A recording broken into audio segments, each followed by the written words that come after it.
Coming up on today's episode. I feel like Wes is maybe a one-trick pony. Grand Budapest is probably one of my favorite movies of all time. It's a damn masterpiece. Maybe he peaked there. He's giving grenades out like they're candy. That's funny too. That's a great bit. In your life, have you ever redeemed yourself? I'm going to do that next week. It's on my calendar. We're not there yet. The answers that you're looking for are lying just beyond the frame. Hello everyone, I am your host Ryan Vanderhei. I am a writer, director, and longtime cinephile. And to my right this time is my co-host, Mr. Joe Parente. Do you want to tell the folks out there a little bit about yourself, Joe? I'll tell you very little about me. Very small amount. I'm an actor based here in LA, and God, I love movies. And, and Ryan and I like to glean as much as we can off of them. So it's something that he and I have in common. And we're going to do that with you guys today, too. We absolutely are. That's what we're here for. Yeah. That's what brought us to this podcast. And on today's episode specifically of Beyond the Frame, we're talking about the 2025 Wes Anderson film, The Phoenician Scheme. And the theme that we're going to be exploring is personal redemption. Personal redemption. Okay. This is our spoiler-free section, so if you haven't seen the movie, you're safe. I will let you know when we're heading into spoiler territory. Let's jump into our review, shall we? Yeah, take How it do we away, both Ryan. feel about this? We're about to find out. I'm so curious. The Phoenician Scheme is about wealthy businessman Zaza Korda appointing his only daughter, a nun, as sole heir to his estate.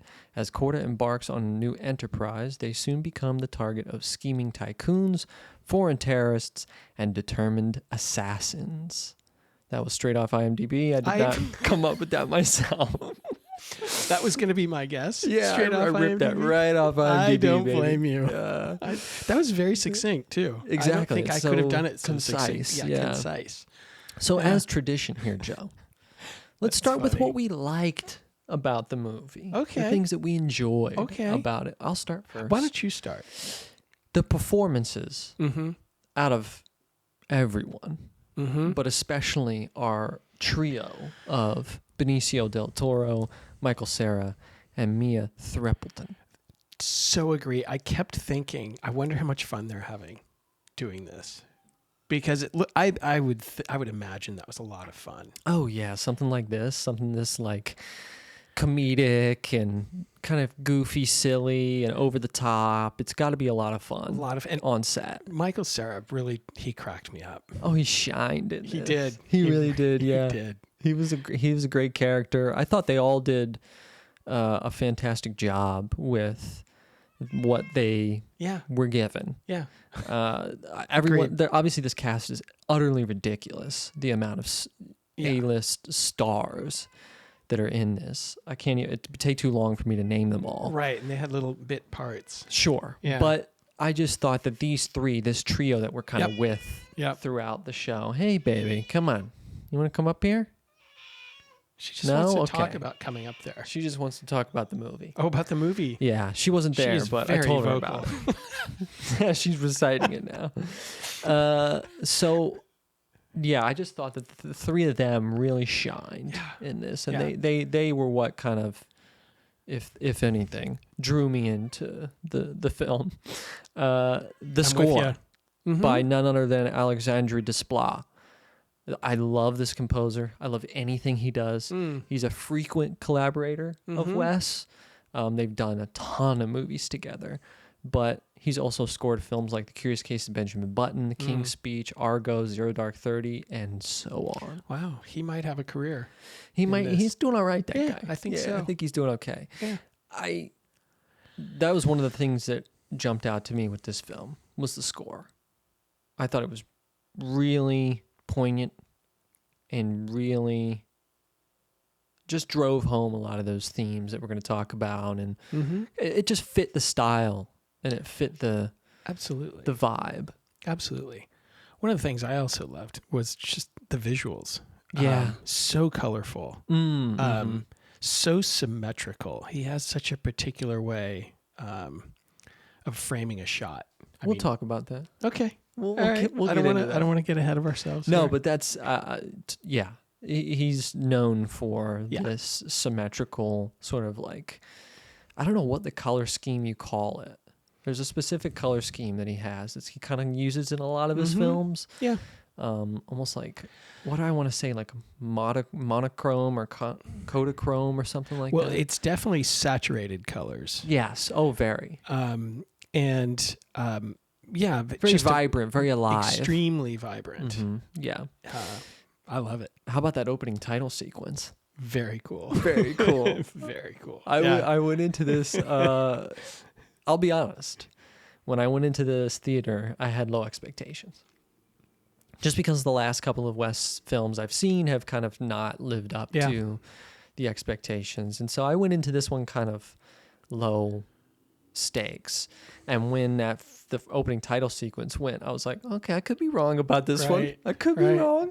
Right. Because I thought it was so cool. It was. And it's not a spoiler, but just seeing that like the bird's eye, and it's in slow motion, and they're all kind of moving throughout the room, and the titles I just thought this is really cool, and the score by Desplat.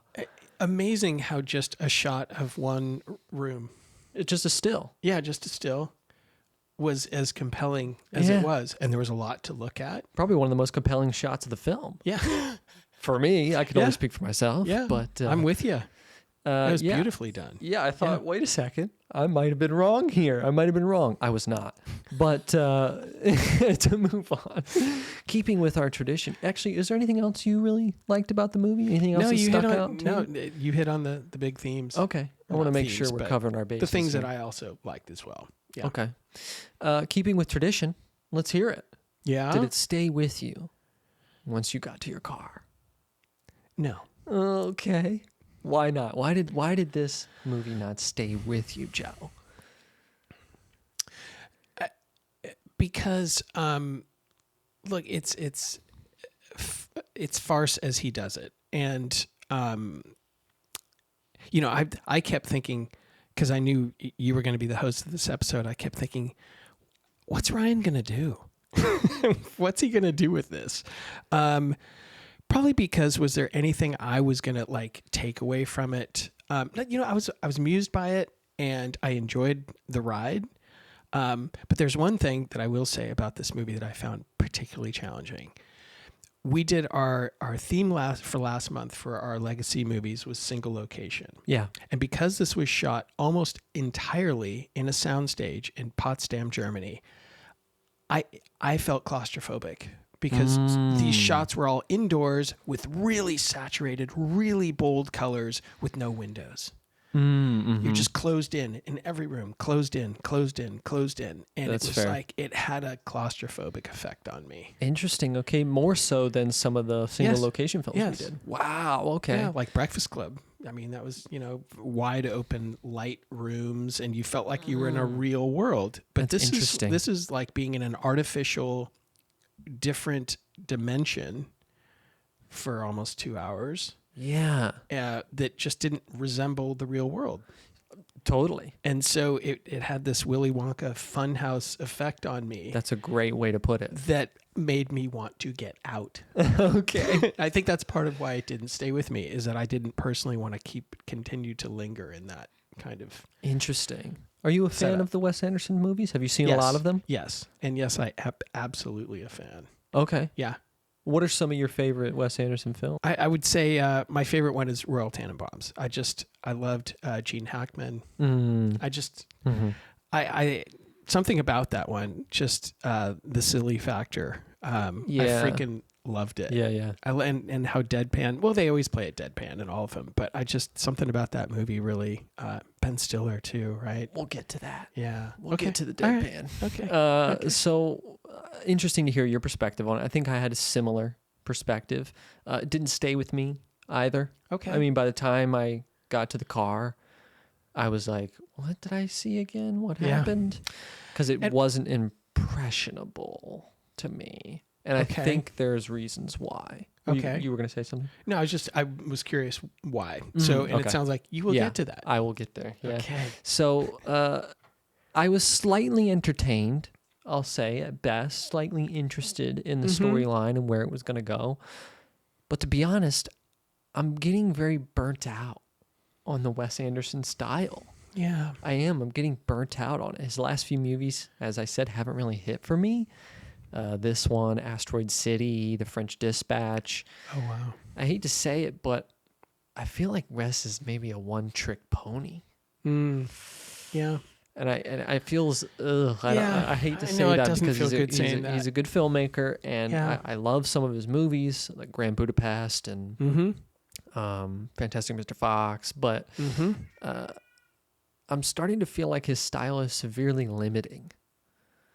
That's what I felt like with this film. Yeah. I felt like his style was holding this story back from being what it could be. It was restrictive, I think is the right word that I'm looking for. It's because in his movies also, a lot of his characters have the same kind of staccato way of speaking, which reminded me of Woody Allen movies. When people are in Woody Allen movies, they have this similar way of speaking.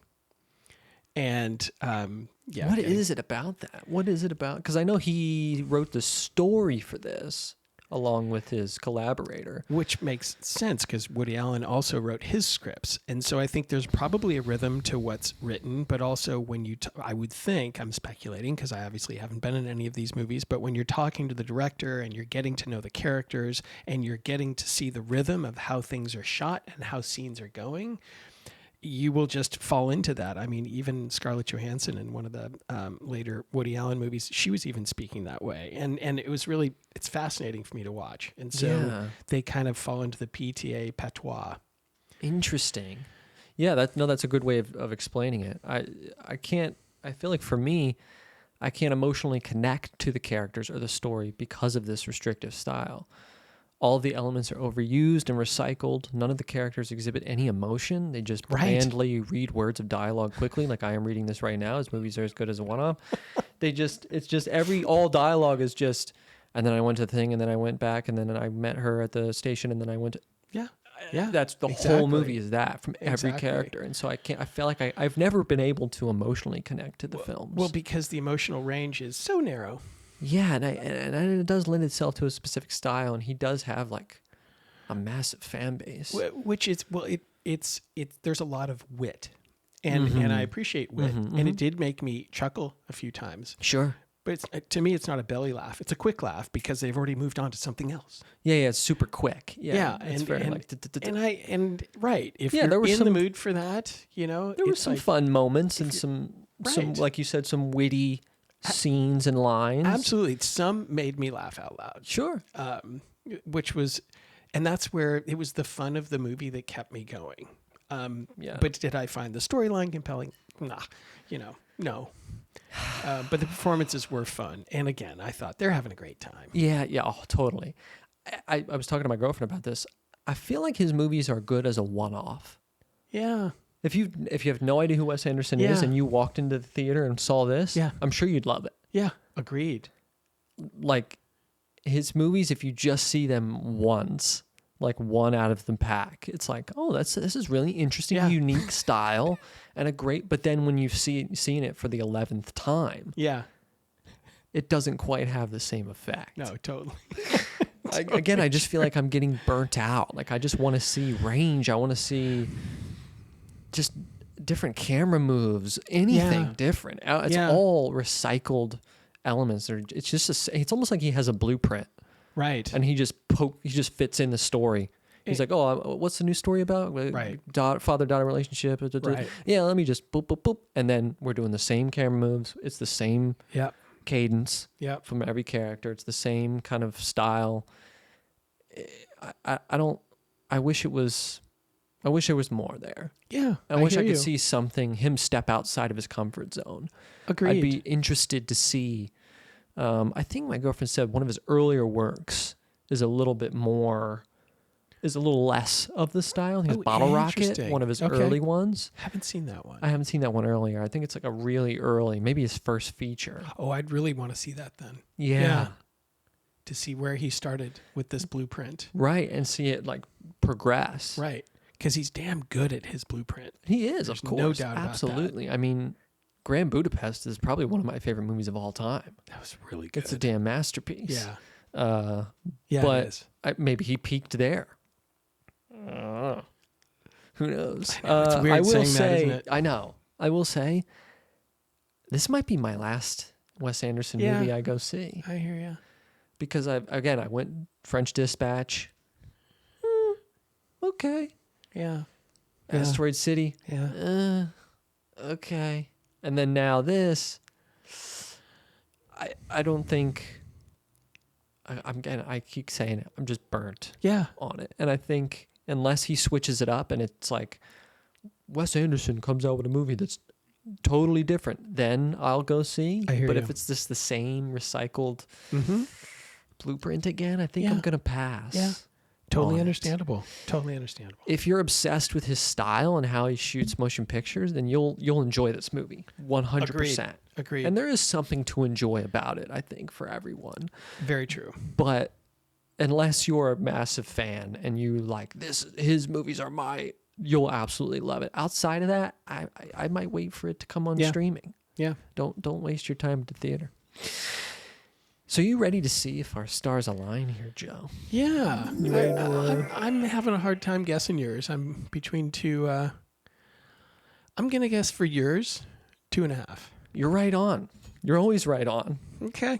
You nailed it. Well, I do listen to you, Yeah, know, yeah. talk about the movie Right. for a while, Every so I have week, that yeah. advantage. So we have, I think you gave it 3.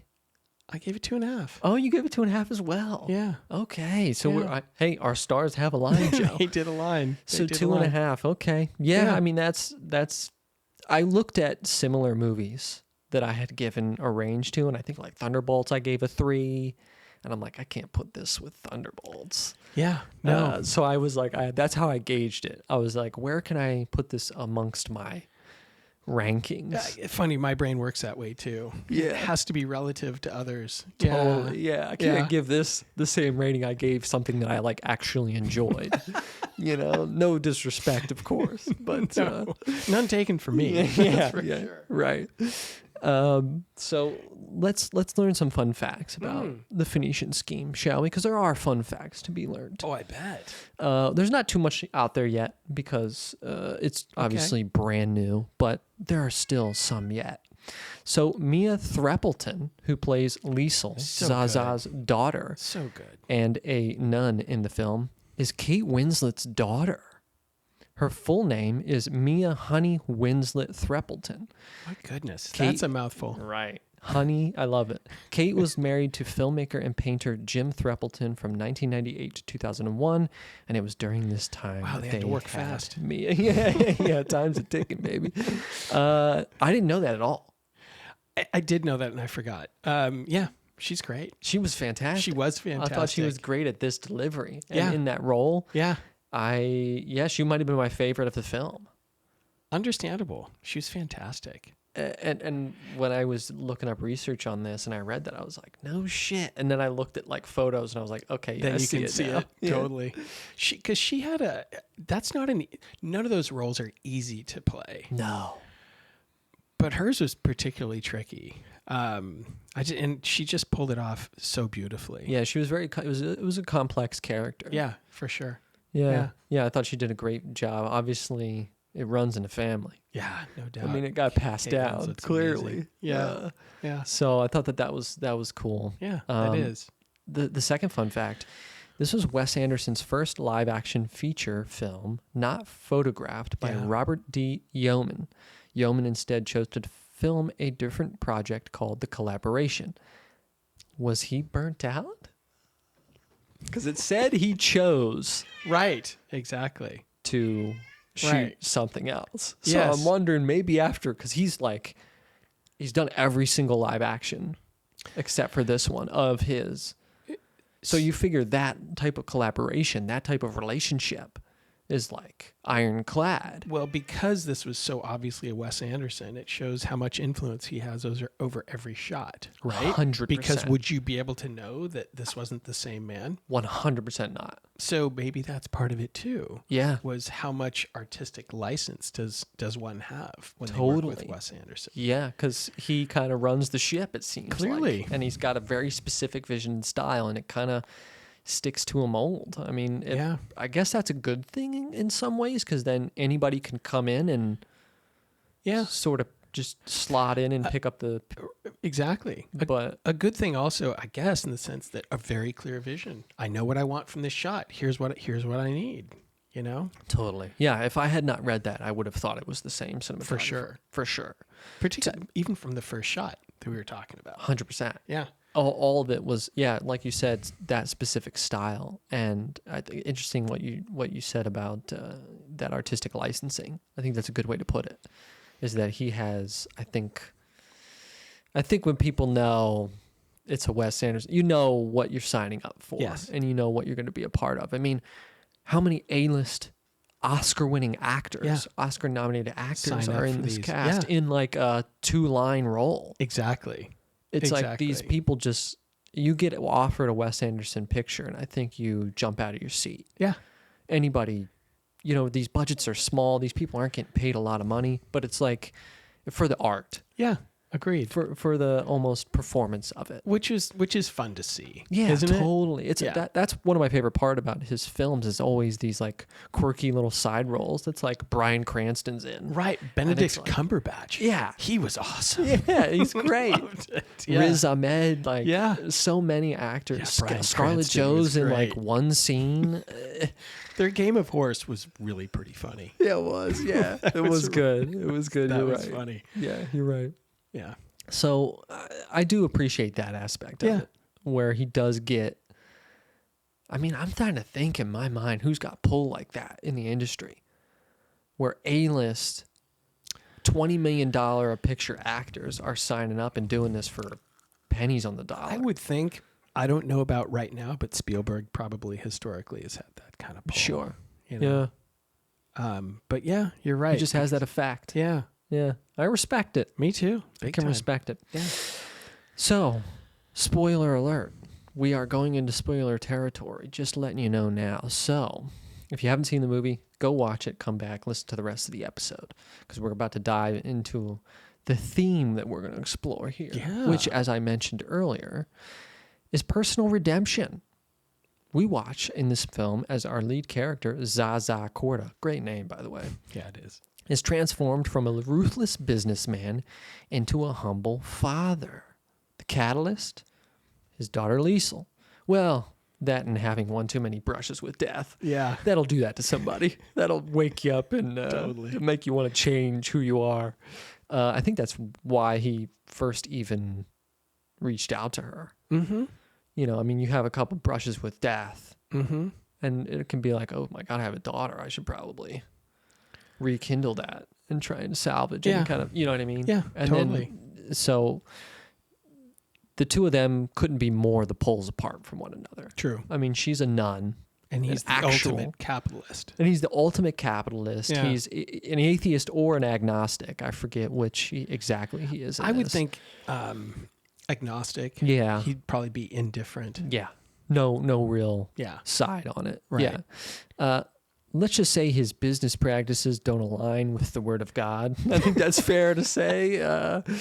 He's giving grenades out like they're candy. That's funny too. That's a great bit. That was a great bit. Would you like a grenade? Oh, thank you. Oh, how kind of you. The only one who didn't take one was the uncle. No, I've got my own. Thank you. Yeah, of course. Of course. There was a lot of religious imagery in this film. And I'm doing research on IMDb. I don't know if you caught this. I didn't. Zaza gets shot in the head and in the abdomen and has like the blood trickle, which is like Interesting. imagery of Jesus.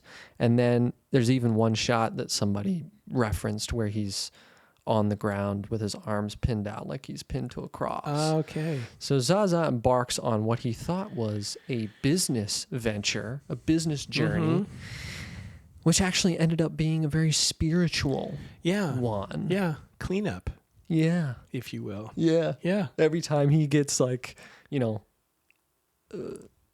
near assassinated, Yeah. an assassination attempt, he gets shot or he gets, whatever. His plane gets Plane goes down. Right. He has these like visions of he's in heaven and there's even God there. That's Bill Murray at one point. That was a good bit, That too. was a good bit. We talked a lot of shit on this movie, but there was some funny bits. I know, exactly. You know, there were some good parts. Definitely. Him, Bill Murray being there in the big beard and everything was pretty good. That was funny. That was funny. I enjoyed that. We slowly watch as each scene passes that he begins to shed the skin of his former self. I mean, he's even on the back of the train with the first gentleman, he's like trying to get the contracts or whatever. And he starts spewing some like really meaningful, deep, genuine, and then they're all kind of like, Yeah, who the hell is this guy? Exactly. I've never heard this in my life. Right. So even from that first initial meeting, we can already see the layers are starting to get peeled back. And he's starting to kind of morph and transform into less of what he once was, which was by all means a tyrannical capitalist. Exactly. That's not an easy line to toe, to be someone who's having these kind of like spiritual gestalt events and yet keeping it farcical. Yeah, true. You know, that's very Wes Anderson, but that's a tough, a very thin line. You know. Yeah. Do you think that'd be tough to play as an actor?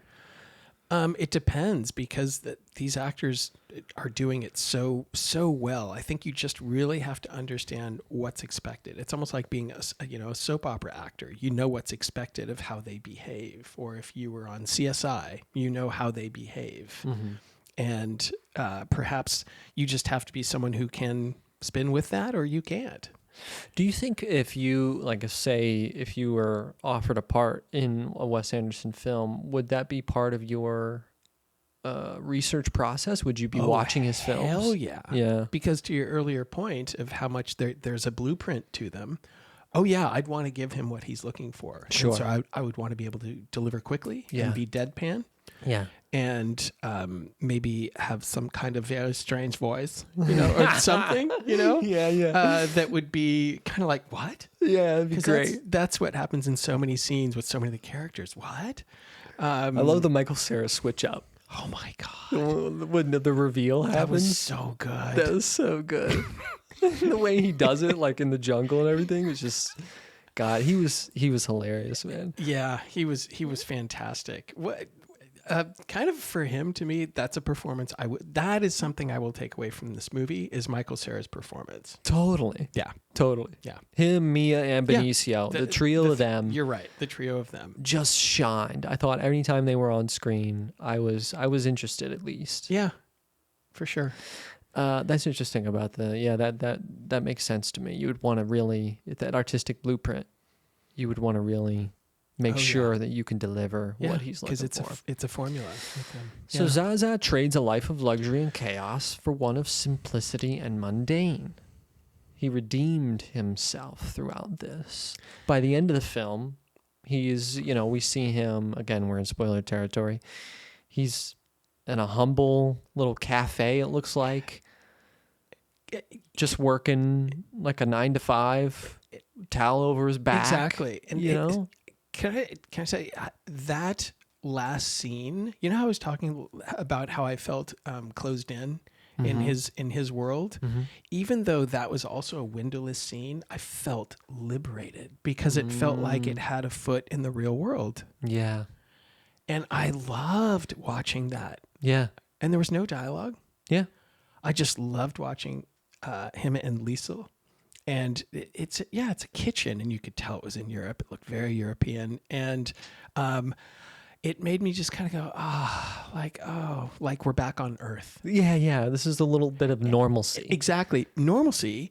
And there are a whole bunch of bottles that were stacked really strangely. I don't know if you noticed that pile of bottles and glass in the background. It's like, what's keeping them together? That's really bizarre. But at the same time that it was this this wasn't a high-end restaurant. No, this is like a small cafe. And yet it still had the Wes Anderson look, but much looser. It's kind of like Wes Anderson had let his hair down, so to speak. Yeah. Because it was still beautiful to look at, and there was still the beautiful score, the music.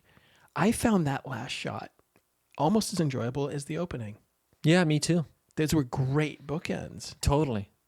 I think those are the perfect contrast to the person that he was. Here he's in the opening, he's in the bathtub in opulence with champagne and servants. 7 women waiting on every hand and foot. And then and he's smoking a cigar in the bath. Yeah, in the final shot, he's just with Liesel in the back of the shop playing a game of cards. Yeah. After a long, hard day's work. Kitchen towel around his, And I love that they sat down to play cards. Totally. Have a drink, have a smoke, because she's smoking from her pipe and he's having his cigar. That was awesome. Yeah. Agreed. It really, it was a good bookend. Yeah. Like you said. Yeah. Joe, I wonder, in your life, have you ever redeemed yourself? I'm going to do that next week. It's on my calendar. We're not there yet. Get back to me. We'll have a follow-up. I'm calling it Redemption Week. Yeah. Which isn't terribly, original. Right.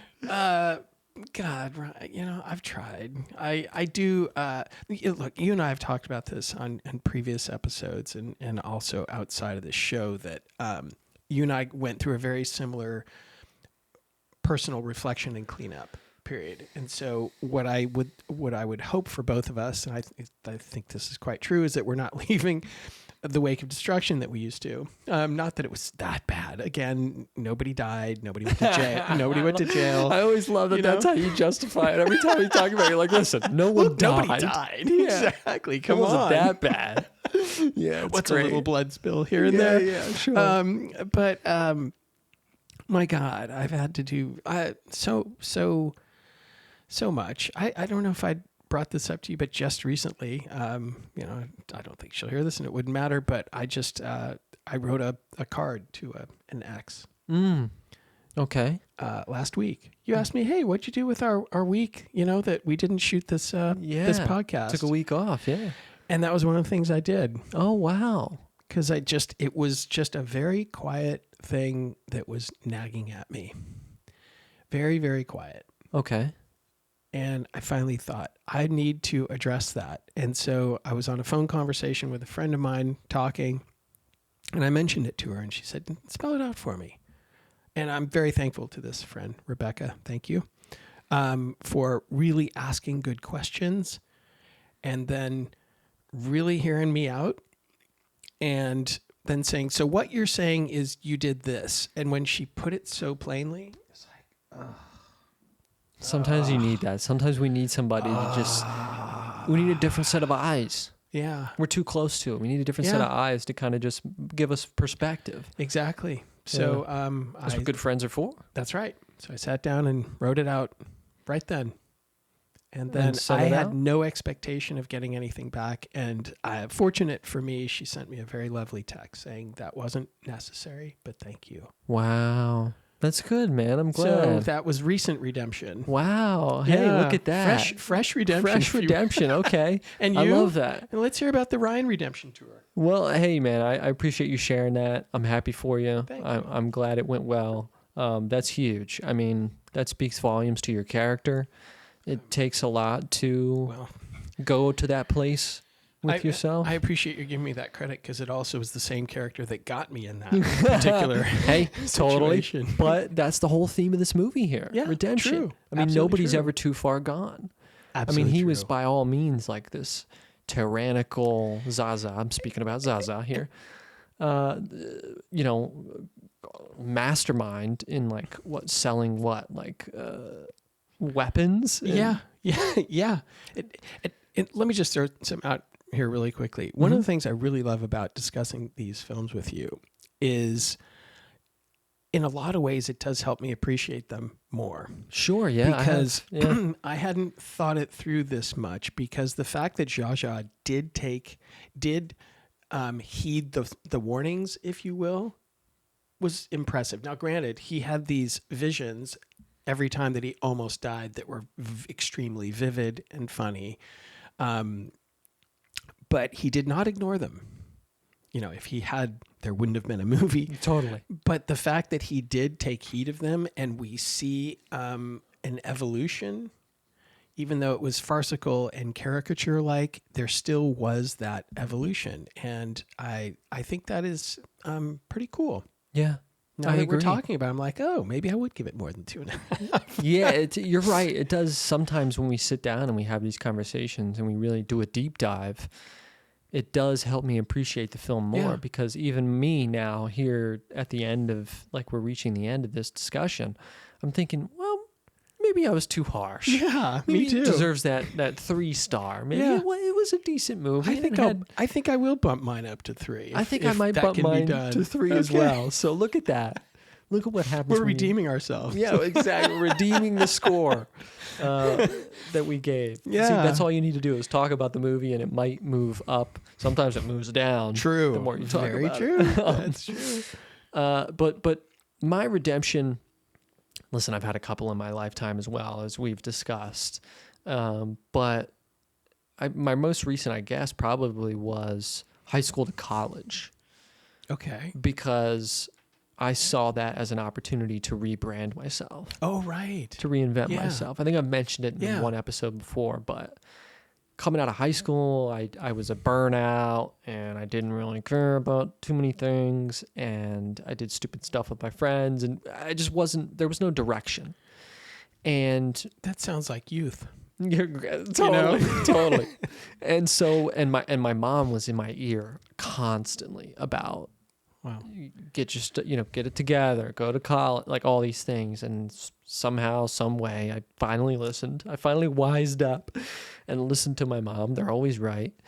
And So true. I moved away for college. I moved out of town to where I knew only one person.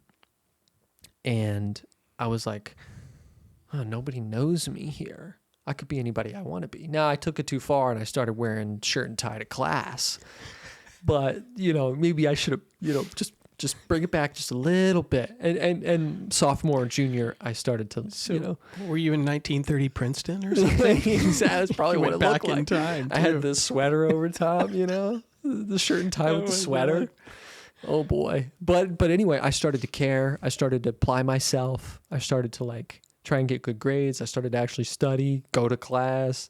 It was like I didn't have for to you, be the man. burnout anymore. Good for you. That's how everyone knew me back home. It'd be, but here no one knew me. I was, John Doe to these people. So doesn't that show how much our own personal momentum affects us? Totally. Because you created that burnout momentum. Mm-hmm. And you're the one who also gets yourself off of it. Totally. Yeah. It's all exactly. And to exactly what you just said, Zaza, he could have not listened to any of those reflections, any of those dreams, any of those visions he was having. He could have just woken up and been like, well, that was fucking weird.